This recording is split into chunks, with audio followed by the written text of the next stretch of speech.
Hello everybody and welcome back to Hardwired Dog Training. Today, of course, we have Bungie, who has not yet learned how to walk. Now this is important to note about little puppies, is they're not ready to just go outside and start walking for 15 to 30 minutes.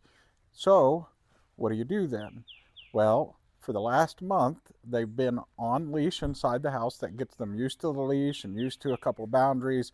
They've been learning to come to you. They've been learning just different things from their environment about what to do, and that everything good comes from your hand. So now, instead of starting walking, we're going to start walking drills. So he learns how to act near you on the leash.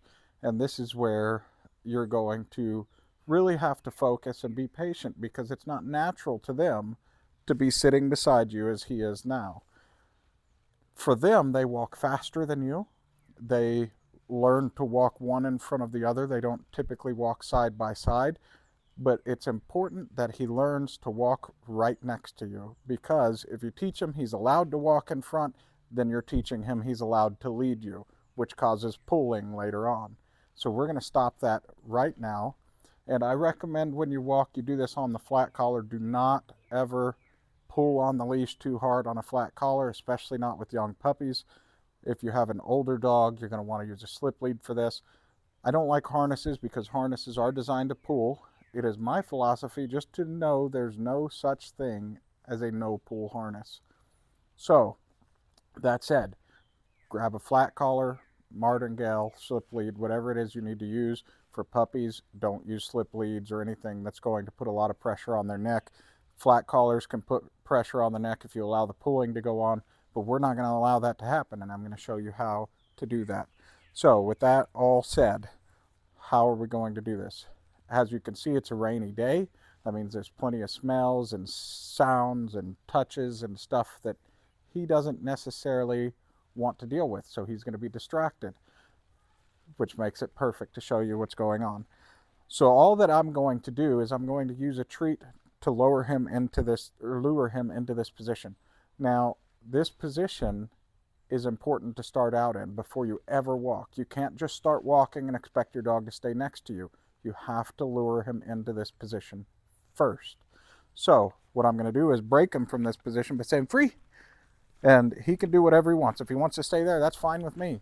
But if he wants to go out and get in front of me, which is what I kind of want, then he's allowed to do that too. But all I'm going to do is I'm going to say, Bungie, come. And I'm going to step back. And he kind of went under my legs because it's raining. And I'm going to lure him back into the sit position right next to me. That's step one. Once you have step one down, you got to do this, 50, 100 times before he has it down. Once you have that down, you can start taking small steps and make sure he sits right next to your leg before you give him the treat. And I'm going to do that again, and I'm going to step and then sit him down, right? So that way he gets used to this position, sitting right next to me, right?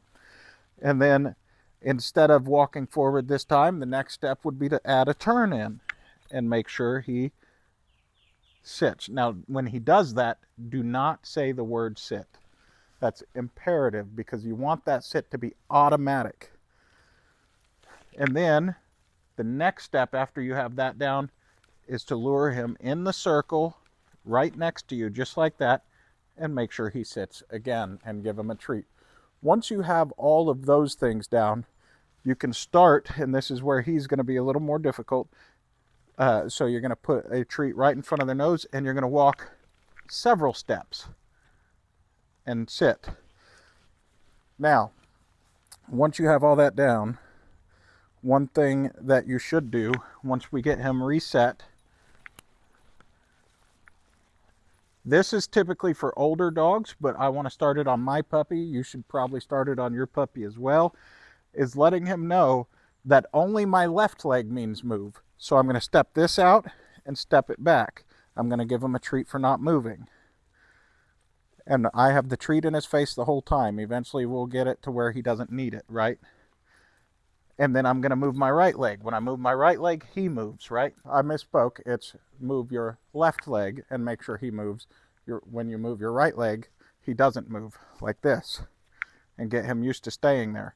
Now, I don't want him jumping on me like this, so I'm not going to reward it until he does the right thing. You see how he steps out of position? I'm going to reset him right where I want him, and then I'll feed him the treat. If he's up like that and moving around and jumping around, I will not give him a treat. He has to be sitting, just like that. Now, once we get to a longer duration and he's staying next to me walking the whole time, then I'll give him a treat for moving next to me. But right now, all the treats are down here in the sit position.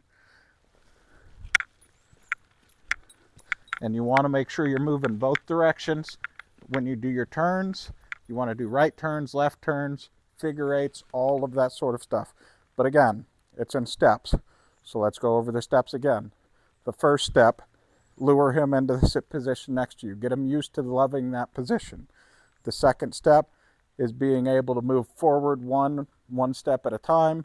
Third step, doing circles, so going right and left. The fourth step, making sure that he knows that it's my left leg that moves, not my right. And then the fifth step is doing your figure eights and all of that sort of stuff. And then you're ready to start moving on into the longer duration, 15 steps sort of thing. Until he's about 16 weeks to 6 months, we will not be walking outside around the block or anything like that. He's not ready for that yet. Puppies, they have their joints and growth hormones and everything haven't set in yet, and so you want those to be a little more fully developed before you go out there. You're going to be causing your puppy a lot of pain if you're walking him down the street when he's only 8 weeks, 12 weeks old, So that's all I got for you today. Thank you for watching. Have a nice day.